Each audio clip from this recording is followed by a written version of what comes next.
Hey folks, thanks for joining me today. So today's tutorial is going to be the April flower, and it is the daisy. And I have to tell you, so far, this has got to be my favorite one. It was so easy to do and it really came to life. So I started off with painting my mold. Sorry, it's not my mold, it's the rock that I made with the mold of the large oval from the Happy Dotting Company. And I painted it black so that I had a base coat. And now what I'm doing is I am painting on with Glorious Gold by DecoArt, the gold frame. So I've decided that with the series that I'm doing for the monthly flowers, is they're all going to be done with this gold frame. So I'm just putting it on so I know where my center will be, and it's an easier visual for me with having the gold frame on there rather than just a pencil mark. So, and I made it rather thick, and I did that sort of on purpose so that I could have a really nice frame around these beautiful flowers. So what I'm doing is I'm using a brush that's like a blending brush, and I'm loading it up on one side to be using the primary yellow, and I've mixed in some walnut, so a brown color. And I've mixed them together as I put them on to the stone. These are the centers of the flowers. I do this actually a few times. I go over them a few times because I really wanted the definition of light on top and then the darkness on the bottom, but I also wanted darkness in the middle. So what I do, I'm going to do one more here.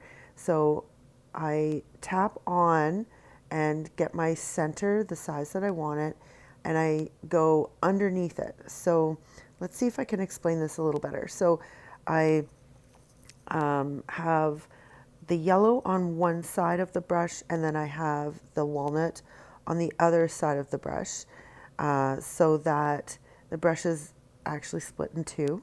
And when I'm putting the paint on, so I'm just dabbing and I'm moving from left to right.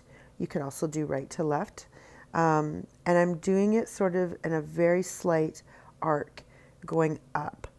And then I come back down around the bottom and I arch it slightly to the bottom and then meet up again to the opposite side. So that way it gives me a brown tinge in the middle of the flower. So like I said, I do this a few times, so you'll see me do this, and I hope that I've explained it fairly well. But you'll see me do it again, and you'll see it come to life a little better. So now what I'm doing is I'm using a round brush, and I have mixed a little tiny bit of the walnut in with the white because I wanted this to be like a dull white. These are the petals that are going to be the first petals that are released from the bud. So they're going to be a little bit darker than the flower petals on the front or on top. So these are not quite white, although they look like they are, but they're just a little bit of a browny color, a little bit of brown mixed in with the white. And what I'm doing is I'm pressing down with my round brush, and I am dragging it towards the center and then lifting up just as I get to the center. And I do this all the way around all three of the flowers. And then what I do is I go back in with pure white.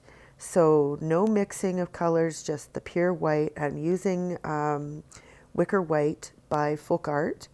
And I go in between where there's like, where the two petals meet that are in the back. I go in between and I put a thinner petal in the middle. So it sort of goes in where all those black spaces are between the petals that we just put down.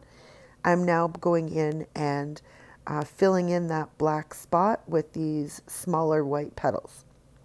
And again, I'm doing the same thing. So I press down, I pull towards the center, and I lift up. So it ends up being like a little point. And you'll notice that some of this is going into the center, and that's okay. Like I said, I'm going to be redoing the centers again. By putting these centers down first, it gives me sort of like the starting point of where my petals need to reach into.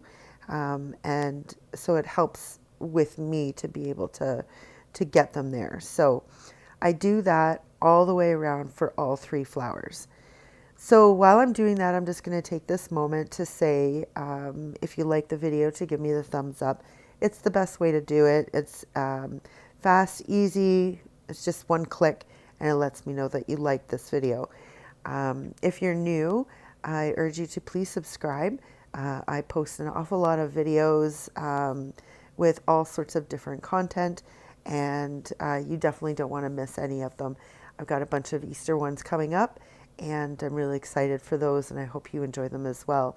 So make sure you ring that little notification bell, because it'll tell you or give you a notification to let you know when I've posted something, so that you can be one of the first ones to watch whatever the content is that I have created for you and brought to your screen.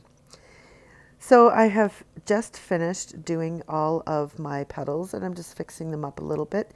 And then I'm going to go back in with my yellow, and oh, apparently I'm not. What I'm going to do is let the petals dry.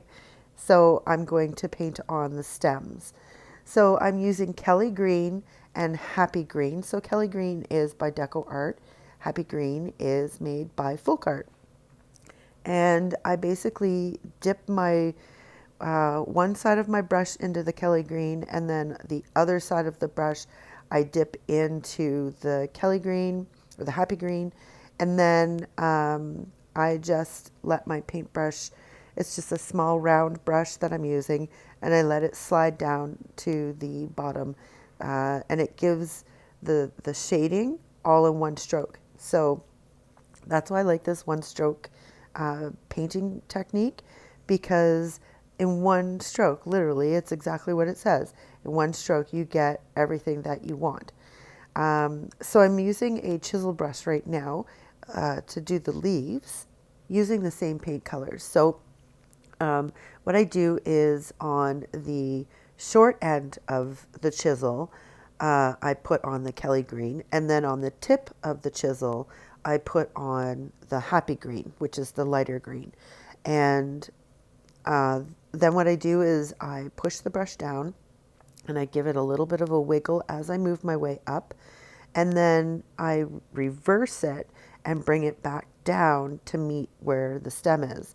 And then I just use the very tip of the chisel brush, and I slide it up the middle to give it sort of that vein that runs through the leaf. So I did 2 leaves, one on each side, and now I'm going in and I'm redoing those centers. So the way that I explained it earlier, you can really see it now, because the yellow is really showing up really well now, because it's against the white rather than the black. And you see that I do the arch up on the top, so I go left to right with the arch up, like sort of reaching over the top, and rounding at the top, and then I come back and I do the same thing, but this time I'm doing the arch down to the bottom. So I do that on all 3. And right now what I'm doing is I've mixed a little bit of the yellow with some white, and I'm just adding some color to the top leaves, because they do have a tinge of yellow coming closer to the center of their flowers. So that's what I'm doing right now. And it's just sort of filling in a little bit more of that black that's sort of seeping through. But all in all, I think that these turned out absolutely beautiful. Like, I'm very, very impressed on this one stroke painting, and I really hope that you give it a try. It's a lot of fun, and once you get the hang of it, I think the majority of figuring this out was where to hold your brush and what angle to hold the brush to get the paint on the way that you want it to. So I'm still new at this. I'm still practicing. And I have been using the tutorials from Donna Dewberry, who is the creator of this one stroke painting. So if you want to go and check her out, she's got a million different types of flowers and butterflies and all sorts of things, and all with one stroke painting. Another thing that I find with one stroke painting is it's very quick. So you're not spending a lot of time blending because you're doing it at the same time when you're putting the paint down. So it certainly lessens the amount of time that you're spending on a painting, and you're still getting this absolutely glorious effect. So I really hope you give it a try. And remember, life is what you make it. So get creative.